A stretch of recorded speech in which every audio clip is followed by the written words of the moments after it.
राजा विक्रमादित्य और शनिदेव की कथा। ओम सम शनचराय नमः। आज हम आपको श्री शनिदेव जी का और विक्रमादित्य जी की साढ़ेसाती के बारे में कहानी सुनाने जा रहे हैं। अगर आप इस चैनल पर पहली बार आए हैं तो इस चैनल को सब्सक्राइब कर ले और वीडियो को लाइक करना ना भूले और वीडियो को अंत तक देखिए। अब कहानी शुरुआत करते हैं। एक बार सभी ग्रह एक साथ इकट्ठे हुए और आपस में बातें करने लगे। कुछ विषयों पर बात करते करते वो एक विषय पर आकर रुक गए कि सबसे सम्मानित ग्रह कौन सा है। वो सब आपस में तर्क वितर्क करने लगे लेकिन कोई नतीजा नहीं निकला। इसलिए उन्होंने इंद्रदेव के पास जाने का विचार किया। तो सभी ग्रह इंद्रदेव के पास गए और वो भी विस्मय में पड़ गए, क्योंकि अगर वो किसी को ऊंचा नीचा दिखाएंगे तो किसी भी ग्रह का कोप उन पर गिर सकता था।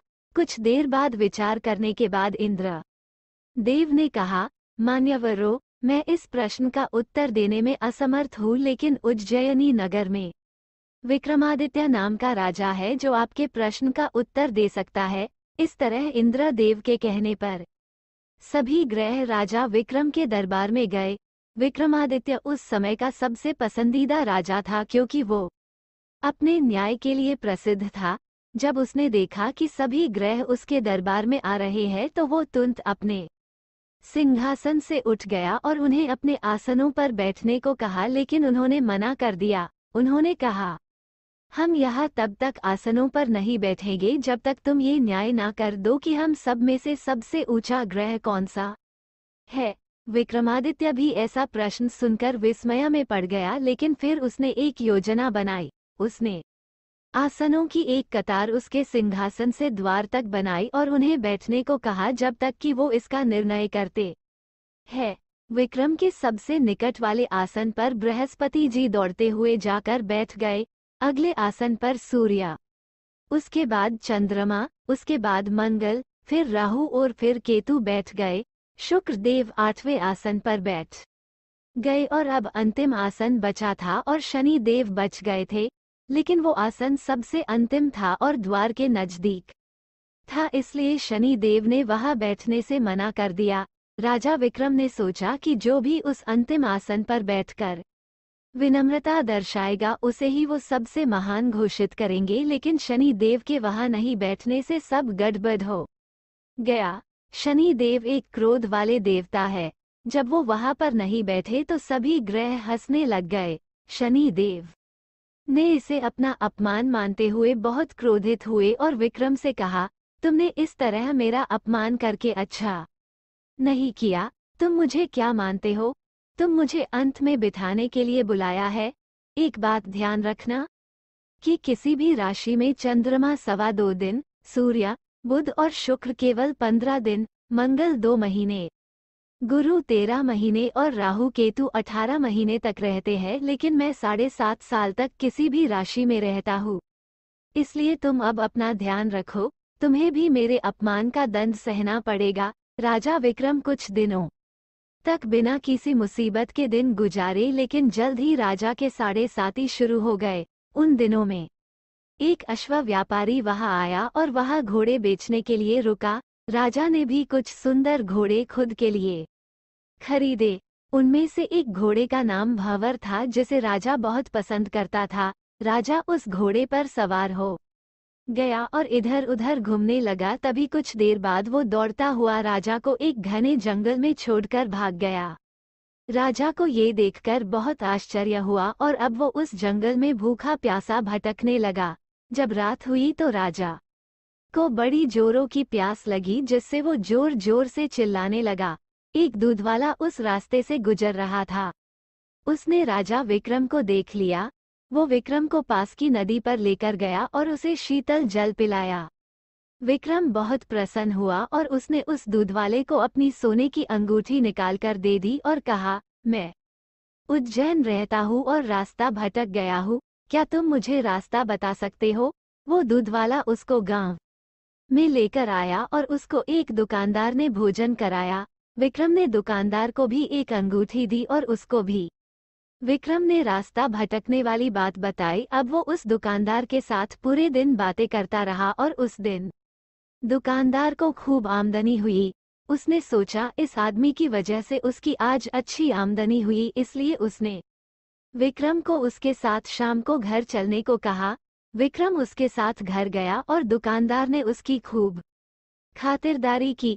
अब खाना खाते वक्त एक अजीब घटना हुई। जब विक्रम खाना खा रहा था तो वहां पर दीवार पर रखा हुआ सोने का हार गायब हो गया।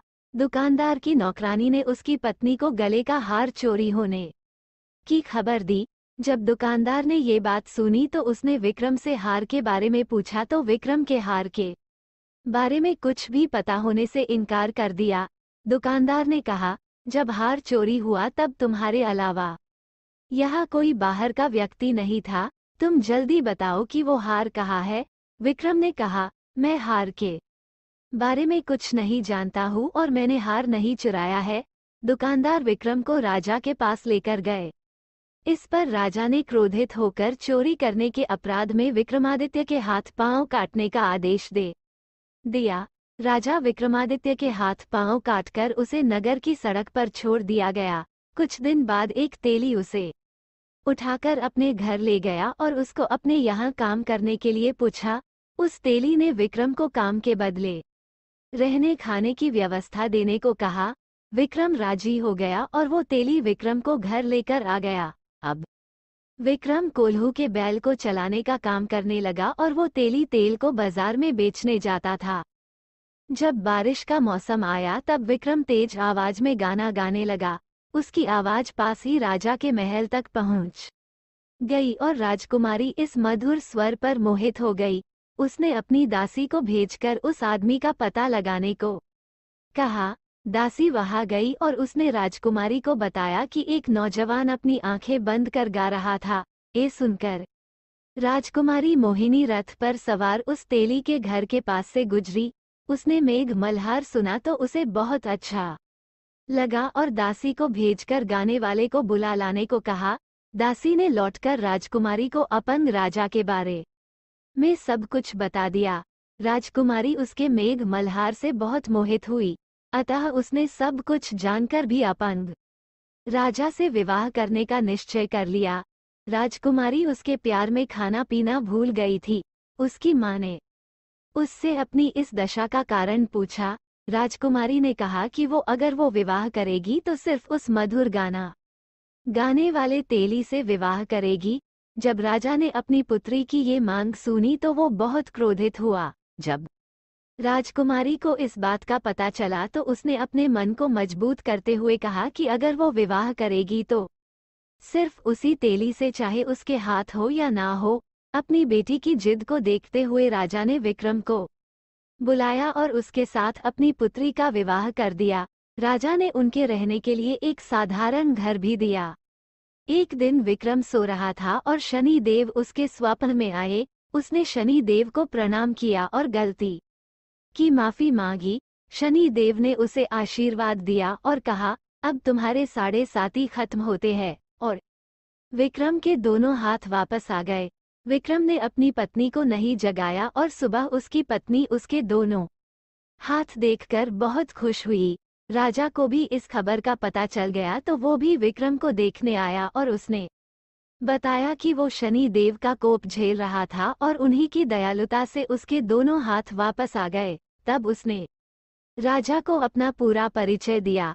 विक्रम का परिचय सुनकर राजा उसके चरणों में गिरकर क्षमा मांगने लगा।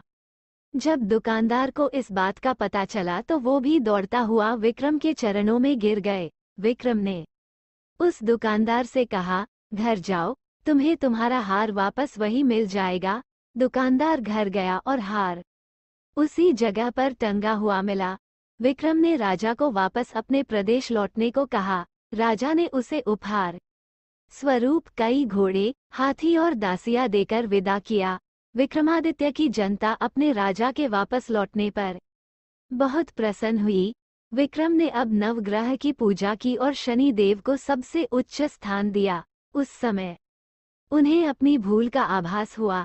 तत्क्षण सम्राट विक्रमादित्य ने शनि देव से क्षमा याचना की। शनि देव बड़े ही दयालु हैं। उन्होंने सम्राट विक्रमादित्य को माफ कर दिया। तब सम्राट ने शनिदेव से विनती की कि जिस तरह उन्होंने सम्राट की परीक्षा ली उस तरह किसी को दुख और दर्द नहीं देंगे। शनिदेव ने सम्राट की याचिका स्वीकार्य की। वर्तमान समय में शनि देव किसी व्यक्ति की कठिन परीक्षा नहीं लेते हैं। प्रेम से बोलो जय शनि देव। ओम सम शनिचराय नमः।